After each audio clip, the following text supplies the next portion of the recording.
El nombre del mensaje de hoy: Satanás ha creado una fortaleza dentro de ti. Nosotros estamos ante la cena del Señor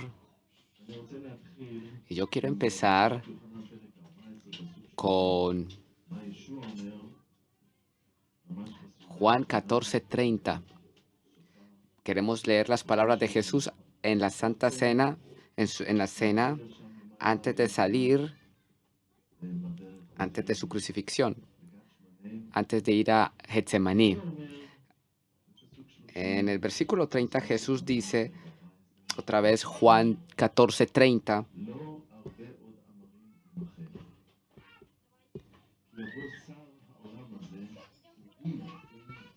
no hablaré ya mucho con vosotros porque viene el príncipe de este mundo y él nada tiene en mí. El príncipe del mundo es Satanás. ¿Por qué Satanás se convirtió en el príncipe del mundo?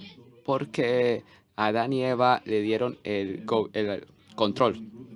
Cuando obraron en contra del mandamiento de Dios, cuando pecaron y desobedecieron a Dios y comieron del fruto prohibido, así que le dieron a ellos, a Satanás le dio autoridad sobre sus vidas y a las generaciones venideras. Y entonces él tomó el control y lo utiliza para la maldad. Dice Jesús que el príncipe de este mundo viene y él viene porque se le ha dado el privilegio, el derecho, así como ya dijo Dios a la serpiente, de que vendrá, que la semilla de la mujer golpeará la cabeza de la serpiente. Y todo eso ocurrió en la cruz cuando fue perforado y crucificado Jesús en la cruz. Jesús venció a Satanás y de hecho quitó de él el arma de la culpa, porque Jesús pagó el precio por nosotros. Él es el sacrificio, nuestro sacrificio. Entonces, este es el momento en el cual está la lucha en su máxima expresión previo a la crucifixión. Y cuando vino esta hora, este momento, cuando se le dio el derecho a Satanás para golpear a Jesús físicamente, Jesús le dice a sus discípulos que vino, el príncipe de este mundo viene, pero en mí no tiene nada, dijo Jesús. ¿Y a qué se refería con esto? En Primera de Juan 3:5, Primera de Juan, Primera de Juan 3:5, nosotros leemos del mismo Juan que nos describe la afirmación que hizo Jesús anteriormente, que el príncipe de este mundo no tiene nada en mí. Dice en el versículo 5, y sabéis que Él apareció para quitar nuestros pecados y no hay pecado en Él. En Jesús no había pecado. Él nació como una persona, un ser humano, tenía las mismas tentaciones y pruebas que nosotros tenemos que pasar, pero en él no había pecado, Él no pecó. Por cierto, la tentación, todos tenemos esa naturaleza pecaminosa. Cuando estamos ante una tentación, todavía no es pecado. Cuando nosotros efectuamos la tentación, ya es pecado. Mientras nosotros no oímos a la tentación y no pecamos, pues no pecamos. Jesús no pecó. Lo digo porque para liberar de culpas innecesarias. No quiere decir de que estamos bajo una tentación, no quiere decir que pecamos. Nosotros debemos crucificar nuestro, nuestra vida, nuestro cuerpo y negarnos a nosotros mismos, tal como Jesús dijo. Mientras le decimos no a nuestros malos sentimientos, si mientras aprendemos a decirle no a nuestro cuerpo, a nuestra carne, somos vencedores. Así que Jesús venció y en él no había pecado. Cuando dijo Jesús de que el príncipe de este mundo no tiene nada en mí, a eso se refería. porque el pecado abre puertas a la maldad. No quiere decir de que inmediatamente entran espíritus malos, puede ocurrir también, pueden haber situaciones que espíritus entran a personas y controlan y atrapan a la persona y Satanás logra formar una fortaleza en su vida, de lo cual vamos a hablar hoy, que nosotros debemos destruirlas. Pero en Jesús no tenía nada, en Jesús no tenía nada. Eh, vamos a ver, vamos a Juan, capítulo 5, San Juan 5, versículo 14. Allí Juan sana en el templo, o más bien encuentra en el templo a una persona, pero primero lo sanó una persona primeramente. En el capítulo 5 de Juan, versículo 14, se reencuentra con la persona que había sanado y aquí dice la palabra de Dios en el versículo 14 de San Juan 5. Después le halló Jesús en el templo y le dijo, mira, has sido sanado, no peques más, para que no te venga alguna cosa peor. No peques más. Esta persona era una persona enferma, 30 años, que había estado esperando mucho tiempo para que alguien lo llevara al estanque de Bethesda, pero Jesús lo sanó. Jesús lo sanó sin necesidad de eso. Así es que, pero le advierte de que no peque más. Por cierto, por cierto, por cierto, esta misma persona querían matarlo porque él había confesado de que Jesús lo había sanado, una advertencia que Jesús dijo que no debía de hacer.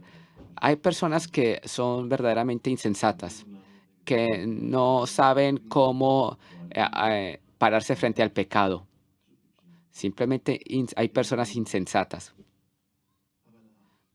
Pero este pecado este pecado puede abrir puede abrir la puerta a algo peor para tu vida. El pecado puede abrir cosas peores para a la vida.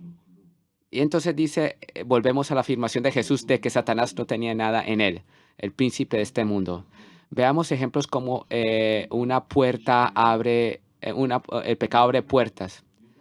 Vemos la vida de Judas Iscariote. Él era manipulador, él era una persona que planeaba cosas malas, Judas Iscariote. Lo sabemos porque él era ladrón. Está escrito en Juan 12:6. Él era el tesorero, el dinero lo tenía él y él sustraía. O sea, las personas donaban porque Jesús sanaba a muchos y era muy popular de que cuando tú venías a un sanador así o venías a un profeta, se acostumbraba. Por cierto, yo me acuerdo de que Saúl, Pablo y su servidor, Saúl, el rey Saúl, cuando fueron a preguntarle a Samuel dónde estaban los mulas, Saúl se acostumbraba tanto a dar algo al profeta de Dios que dijo de que lo disculpara porque no había traído nada con él. Así se acostumbraba a traer algo al profeta o al sanador por agradecimiento. Así que se puede uno imaginar de que las personas le traían a Jesús, pero Jesús no trataba el dinero. Jesús no perseguía el dinero ni lo buscaba. Él necesitaba lo necesario para tratar sus asuntos diarios y los de sus discípulos. Pero volviendo a Judas Iscariote, él se preocupó de que él sí tuviera el dinero. Ellos no tenían banco ni tenían todas estas historias, así que tenían como una saco de piel y allí añadían las monedas, el dinero. Así que él se preocupó por ser el tesorero.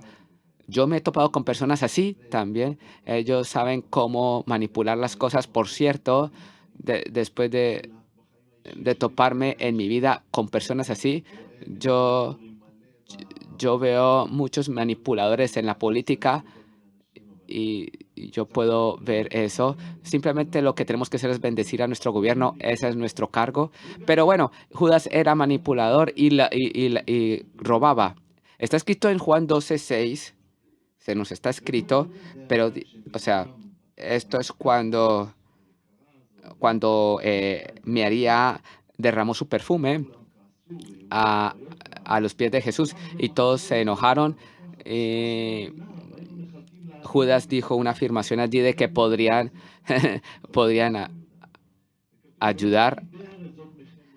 Dice así, pero dijo esto no porque se cuidara de los pobres, sino porque era ladrón y teniendo la bolsa sustraía de lo que se echaba en ella. O sea, era ladrón. Se habla aquí de Judas Iscariote. ¿Y cómo Satanás lo hace caer? Pues por este pecado.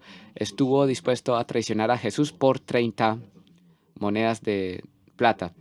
eh, para Esa fue la tentación en la cual Judas cayó. Tenemos que tener cuidado de tipos así, de tipos de pecados, porque ellos pueden ser minas en nuestro camino de vida. Esto es un ejemplo de Judas Iscariote. Así que en Jesús no tenía nada. Satanás no tenía ninguna manija de entrada, ninguna puerta para la vida de Jesús. Como una manija. Hay personas, Satanás está con la mano en la manija, queriendo entrar en la puerta de la vida de la persona. Tenemos que liberarnos de eso. En Hebreos dice que es como una carga. Mientras estás corriendo en la carrera de la vida, tienes que descargarte para poder avanzar. ¿Cuál es nuestra situación en nuestra vida? Tal como leímos, Jesús fue un ser humano como nosotros. Eso es en Hebreos 4:15. Leemos de que era un humano como nosotros. Eh, Hebreos 4:15 dice, porque no tenemos un sumo sacerdote que no pueda compadecerse de nuestras debilidades, sino uno que fue tentado en todo según nuestra semejanza, pero sin pecado. Sí, versículo 14, el anterior también. Por tanto, teniendo un gran sumo sacerdote que traspasó los cielos, Jesús, el Hijo de Dios, retengamos nuestra profesión, porque no tenemos un sumo sacerdote. Y el versículo 15 también. Era Jesús, ser humano como nosotros, sin pecado. ¿Y qué es nuestra situación en nuestra vida? ¿Qué más podemos aprender de Jesús? ¿Cómo él pudo vencer? Él como persona tenía que vencer. Él no solamente era Dios. Si hubiese usado su poder de Dios, no sería algo sabio, sino que él debía nacer como ser humano y enfrentarse a las cosas y vencerlas. Dentro de poco vamos a ver eso en nuestras vidas, de cómo nosotros podemos romper ataduras. Vamos a ver qué es lo que le ayudó a Jesús para avanzar. Vamos a Hebreos 5, 7 y 8. Hebreos 5, versículos 7 al 8. Y Cristo en los días de su carne, ofreciendo ruegos y súplicas con gran clamor y lágrimas al que le podía librar de la muerte, fue oído a causa de su temor reverente. Y aunque era hijo, lo primero que leemos aquí fue el temor. Jesús caminaba en temor de Dios. Ustedes saben de que en Proverbios está escrito de que el temor de Dios nos libra de peligros de muerte. Jesús caminaba bajo el temor de Dios. El temor de Dios nos protege. El temor de Dios viene del Espíritu Santo. Ustedes saben, ¿cierto? Está escrito en Isaías capítulo 1, versículo 2. Allí están los 7 espíritus de Dios y el séptimo que se recuerda allí es el temor de Dios. El Espíritu Santo entonces estaba sobre Jesús y él obraba con el temor de Dios. El temor de Dios es lo que me detuvo a mí de antes de nacer de nuevo. Durante de 5 meses empecé a deslizarme por el mundo y tenía una novia antes de profundizarme más en el pecado. Lo que me detuvo fue el temor a Dios. El temor de Dios para mí era más importante que la tentación que Satanás quiso ponerme. Muy recomendado, tanto en niños, jóvenes, adultos, ni siquiera recomendable, sino obligatorio tener el temor de Dios, tener temor de Dios. Estamos en un mundo lleno de tentaciones que nos libre, para que el temor de Dios nos libre. Así que eso es lo que tenía Jesús. Dios, tenemos otra pista en el versículo 8. Seguimos en Hebreos 5, versículo 8. Y aunque era hijo, por lo que padeció, aprendió la obediencia. Obediencia. Aunque era hijo, por lo que padeció, aprendió la obediencia. Jesús aprendió obediencia. ¿Será que Jesús una vez fue falto de obediencia, desobediente? Si alguna vez Jesús fue desobediente, eso hubiese sido pecado y no hubiese sido buen sacrificio por nosotros. Pero está escrito de, pero está escrito de que las dificultades que Dios le permitió vivir en su vida, su obediencia fue siendo más grande. No quiere decir de que él fue desobediente, pero para poder llegar a la cruz, él tenía que pasar por este camino y ser edificado como persona. Esto me recuerda a Abraham, nuestro padre Abraham, cuando Abraham lo sacó de Ur de los Caldeos. Y le dijo, sal de tu tierra y de tu parentela. En pocas palabras, ve de esta tierra y a la tierra que te mostraré.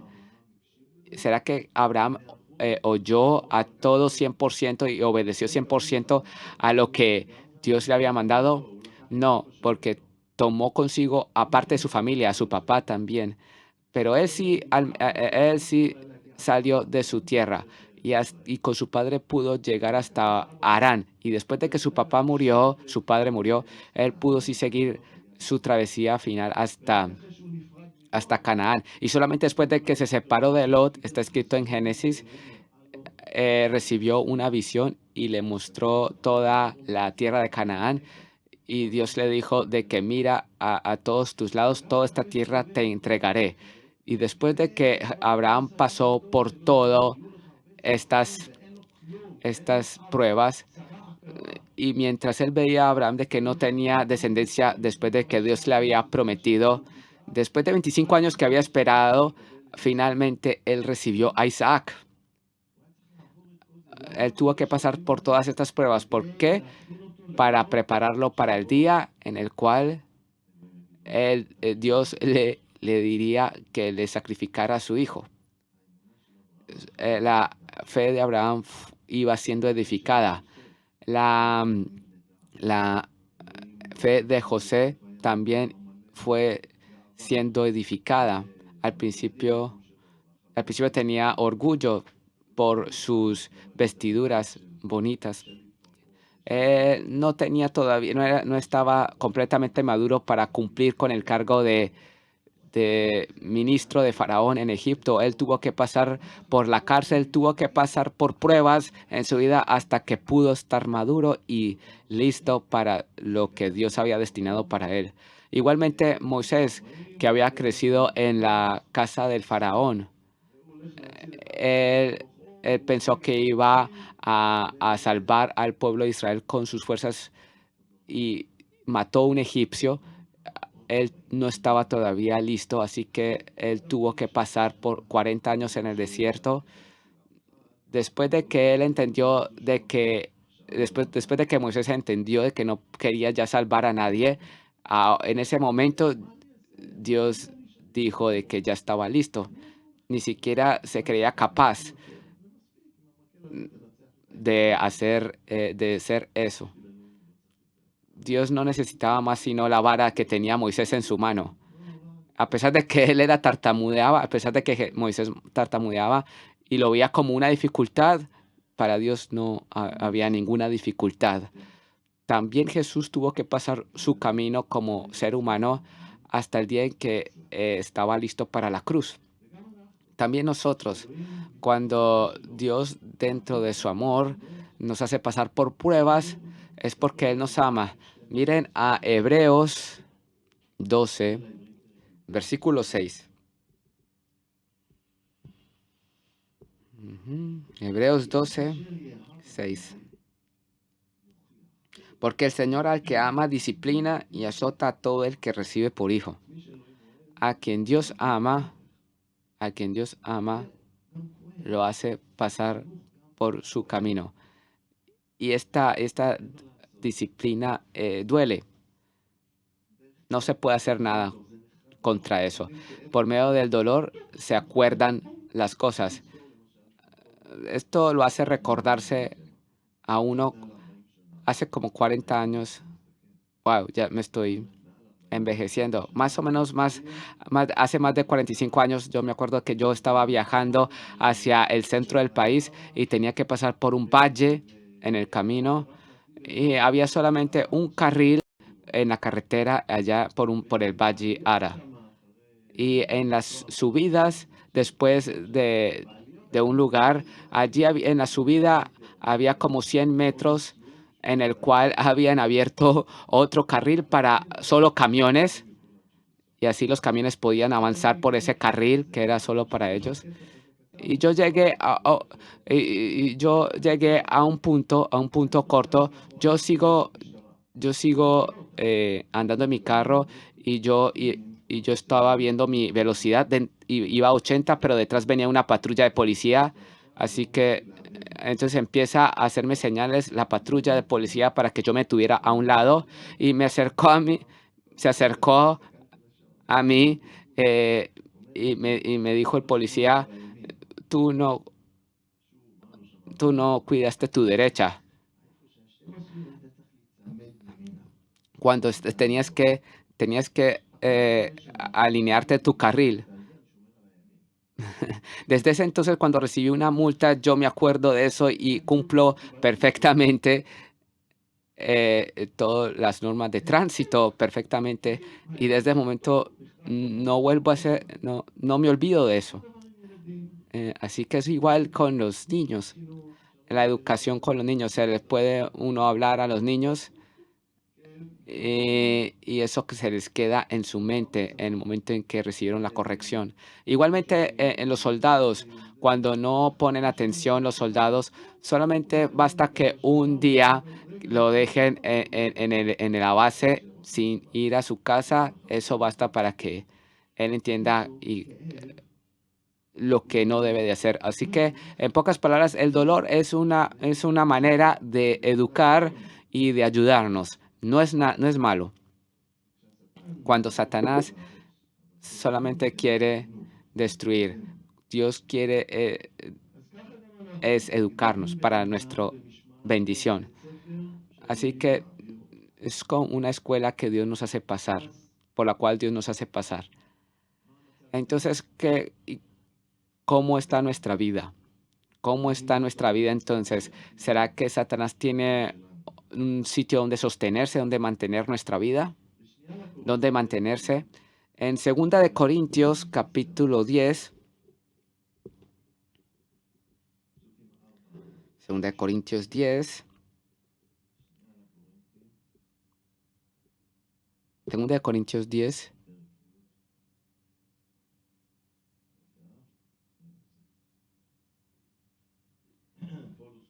2 Corintios, versículo 4. Porque las armas de nuestra milicia no son carnales, sino poderosas en Dios para la destrucción de fortalezas, derribando argumentos y toda altivez que se levanta contra el conocimiento de Dios y llevando cautivo todo pensamiento a la obediencia a Cristo, y estando prontos para castigar toda la desobediencia cuando vuestra obediencia sea perfecta.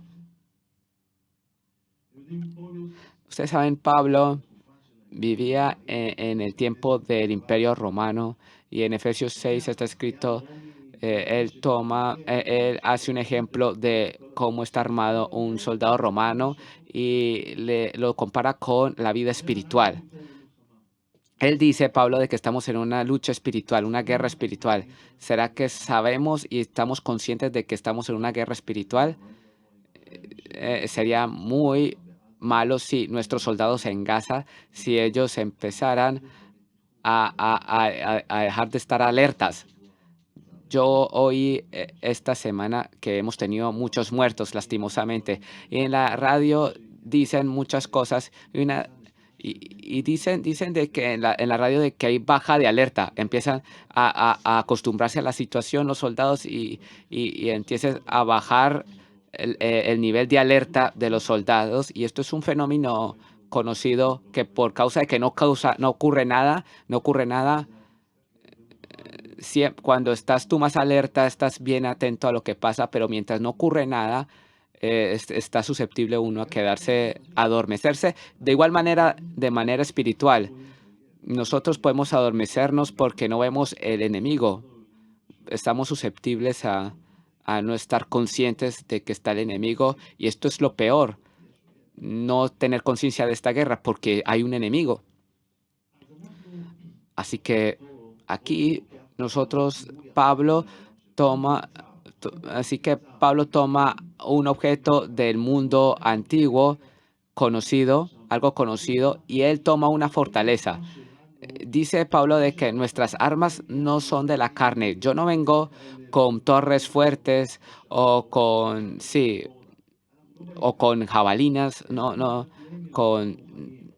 tenemos o lanzas, son armas espirituales y son poder de Dios para derribar fortalezas. Nosotros las estratagemas del enemigo las destruimos. O sea, de cualquier altitud. O sea, en Efesios 6 está escrito, precisamente en el campamento hablamos de esto, de que nuestra guerra es contra las potestades en los cielos. En qué cielo se refiere? Hay tres cielos. Está nuestro primer cielo de la atmósfera. Este es el primer cielo. El segundo cielo, pues, es donde está el universo. Y el tercer cielo es la morada de Dios. ¿Dónde está Satanás? Está en el segundo cielo. Así que, así que tenemos unas alturas. Hay un Satanás que se levanta contra Dios. Satanás, ¿cómo lo hace? Por ejemplo, por medio de falsas doctrinas. Falsas doctrinas. Por ejemplo, Jesús quiere edificar la iglesia y Satanás planea destruirla. Así que él busca cómo hacer división, cómo puede hacer peleas entre esposos también, cómo puede encontrar a alguien del liderazgo y hacerlo caer en pecados sexuales. Si lo logro hacer caer en pecados sexuales, será un gran daño para la iglesia. O robar o cosas distintas. ¿Cómo puedo yo afectar la iglesia? Así que está como león rugiendo buscando dónde destruir, dónde afectar. Ahí quiere él entrar. Esas son sus estratagemas de Satanás. Discípulos, apóstoles mentirosos o los Gálatas contra los cuales contra los cuales Pablo tenía que enfrentarse en su tiempo también. Él tuvo que enfrentarse a ellos. También frente a los corintios se tuvo que enfrentar. Así que Satanás arma fortalezas. Es un ser que arma fortalezas y lo hace poco a poco. Vamos a ver qué tipo de fortalezas Satanás puede crear en nuestras vidas. ¿Ustedes qué opinan de la fortaleza del orgullo? El orgullo. ¿Ustedes recuerdan a Absalón, el hijo de David, que está escrito sobre él? Él tenía un cabello largo y pesado. Él era una persona con carisma, pero usó todo esto para la maldad. También Satanás era muy bello, era lleno de belleza, pero él se llenó de orgullo. Y este mismo, y, eh, y usó Satanás a Absalón para destruir la casa de David, porque sabía Satanás que de la generación de David iba a venir el Mesías. Él tenía que destruirlo. Así que él pensó usar al hijo de David, a Absalón. Vamos a usar a Amnón para que él violara a su hermana y así desencadenar una destrucción de la casa de David. Él estaba buscando Eso, en el caso de Absalón, él se llenó de orgullo y empezó una rebeldía contra su padre y que finalmente derivó en una guerra civil y muchos murieron. El mismo Absalón murió, pero esto empezó con algo que empezó a crear Satanás en su vida, una fortaleza. Otra fortaleza puede ser la terquedad que puede dirigir a la rebeldía de la mujer contra su esposo, por ejemplo, que no está dispuesta a someterse a su esposo. Primero cambia tú y yo después cambiaré. O de parte de los hijos a los padres, rebeldía, terquedad contra la iglesia, finalmente es contra Dios. Rebeldía, terquedad son fortalezas que poco a poco Satanás quiere crear en las vidas. De repente Satanás le recuerda todas las veces a la mujer, todas las veces en que el esposo la ofendió y empieza así a formar fortalezas en la cabeza de la persona, o ya sea que tengas algo en contra de tu papá y que eso te lo haga recordar el diablo y hace fortalezas que con la fortaleza de la envidia o los celos, porque el otro tiene más, porque el Señor está bendiciéndolo más que a mí. Yo quiero lo que tiene ella o él. Yo quiero el lindo pelo que tiene. No sé, cualquier otra cosa. La envidia. Esto es otra fortaleza que se edifica adentro y que con la amargura. Hay personas que muchos años mantienen la amargura contra alguien, la falta de perdón y que los come desde adentro. Y, y afecta el gozo, afecta el amor y que contra la fortaleza de misericordia propia de las personas que siempre sí tienen lástima de sí mismo y siempre está así con la cabeza hacia abajo porque yo soy el pobrecito y así Satanás forma fortalezas de ser pobrecito y tenemos que echarlo en el nombre de Jesús, fuera de mí, lástima propia, fuera de mí. ¿Y cuál? eh, eh, la fortaleza, la vergüenza. Si alguien se da cuenta de lo que hiciste, qué vergüenza. Esa es otra fortaleza. Eres culpable, avergüénzate. Em, las personas con vergüenza se alejan de la iglesia y son susceptibles a encerrarse en sí mismos, pueden sufrir. Puede ser de que tanto se avergüenzan que se alejan de la iglesia. Así que esa es otra fortaleza, la fortaleza de la vergüenza, de la culpabilidad. Hay muchas fortalezas. Y por supuesto, tal como recordé antes, la falsa doctrina. Pero aquí leemos de que podemos destruir estas fortalezas con las armas espirituales que Dios nos da, para que Satanás no tenga derecho sobre nosotros ni tampoco acceso. Si son pecados que hemos hecho, ¿cuál es la solución de eso? Lo cantamos hoy en la alabanza. La sangre de Jesús, caminar en la luz. Ya, no me recuerdes más eso, Satanás, porque Dios ya tiró mi pecado lo profundo del mar. Vete de mí, Satanás. Ya estoy libre. No hay culpabilidad, no hay condenación por causa de Jesús. Ya me confesé y me limpié. Por supuesto, debe haber un fruto de arrepentimiento también. Y así podemos pasar por la lista. Si tenemos amargura, pues perdonemos. Nosotros sacamos entonces la espada del Espíritu que se llama perdón y venimos contra la fortaleza de Satanás y decidimos, por ejemplo, decido perdonar a mi papá, decido perdonar, no sé a quien me haya ofendido, a quien me haya hecho algo. Rompemos esas fortalezas y le damos a Dios, dejamos que Dios sane nuestra vida. Libérame, ven, Dios, entra a mi vida. El Espíritu Santo es una crema, es un bálsamo. El Espíritu Santo sana. Y así nosotros podemos ser libres de cada una de estas cosas. Envidia, por ejemplo, si hay envidia, Señor, perdóname de envidia. Oh, Espíritu Santo, ayúdame.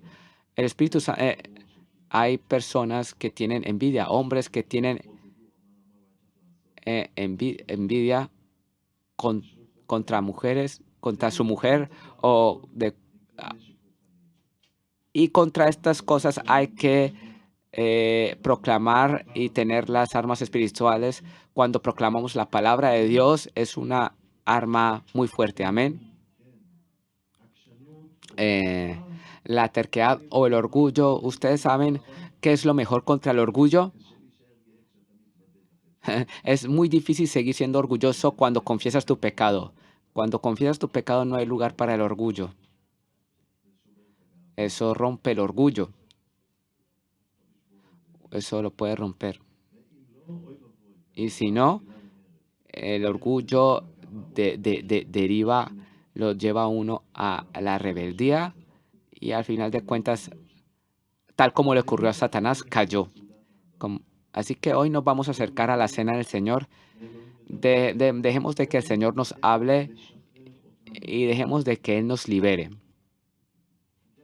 Dejemos de que Dios nos libere de las fortalezas, de cables que nos encadenan, que nos nos tienen amarrados. Dejar a Dios que nos sane. Jesús dijo que Satanás no tiene en él nada y tampoco quiero que tenga algo en mí. Sí, tenemos el pecado que nos quiere tentar siempre, pero ustedes saben de que en Santiago está escrito de que que hay un proceso.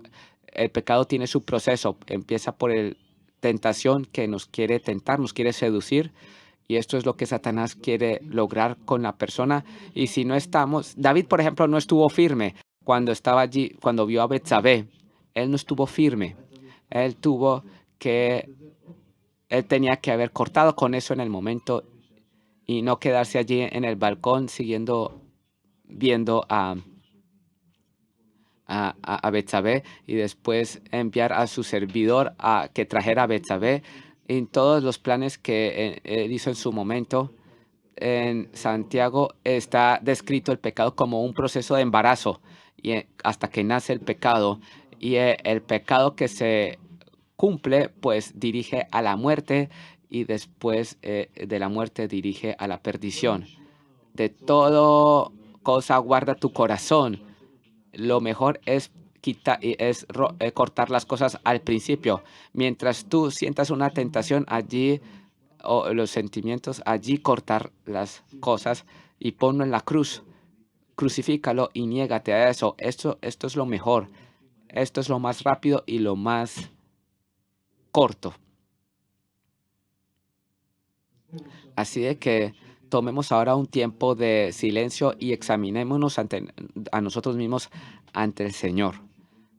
Examinemos nuestro corazón. Si nosotros identificamos alguna fortaleza en nuestras vidas, dejemos que el Señor nos dirija a qué versículos proclamar, a qué espada del Espíritu sacar, tal vez perdonar, liberar y liberarnos a nosotros mismos.